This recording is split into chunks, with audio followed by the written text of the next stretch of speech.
Zay ny amin'iny fa tsy afapo amin'ny fiaonana niaraka tamin'ny fanjakana ireo mpiasa mivondrona ao anatin'ny syndicat-ny mpiasa eo anivon'ny fahadiseranana eto Madagasikara. Tsy ankasitrahan'izy ireo ny hanomezana anjara ho an'ny tsy miankina eo anivon'izany fahadiseranana izany. Nisy aza moa ny fehim-potoana izay nomen'izy ireo ny fanjakana anafoanana izany. Nanome fehim-potoana 27 fitondram-panjakana ny syndicat-ny mpiasan'ny fahadiseranana na ny Saint-Pidou andraisan'ny fanapahan-kevitra ka irosona amin'ny taratasy fanafoanana ny appel à manifestation d'intérêt izay manome vahana sapan-draraha avy amin'ny tsy miakina ka mifanitsaka andraikitra amin'ny sapan-drarahan'ny fahadiseranana malagasy.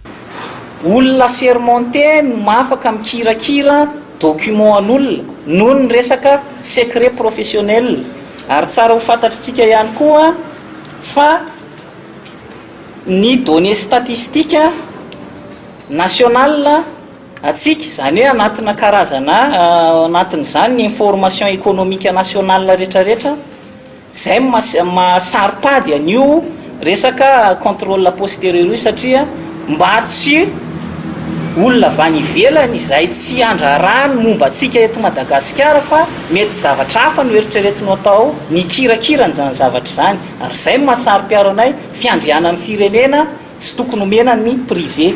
Nilaza tokoa ny syndicat mpiasan'ny fahadiseranana fa tsy voajany fitondram-panjakana ny fampanantenana nataony ary mihisatra ny fidiram-bola ao anivon'ny sapan-draharaha ity noho ny fitsabahany io ho sapan-draharaha vahiny io amin'ny andraikitra ny fahadiseranana. Teo aloha tokoa araka ny fanazavana nomen'izy ireo dia ny fahadiseranana no mamatsy ny enimpolo-isan-jaton'ny vola miditra ao amin'ny kitapom-bolam-panjakana. Ankehitriny anefa dia nilatsaka ho 700 zany. Efa nisy ny fampiresahana tamin'ny fitondram-panjakana kanefa tsy nahazona valiteny mafapo. Nilaza trany ny syndicat-ny fahadiseranana fa iroso amin'ny dingana ambonimbony sy mafimafy kokoa amin'ny voalohan'ny herinandro avy zao raha toa ka tsy mahazo valiteny amin'ny fitondram-panjakana.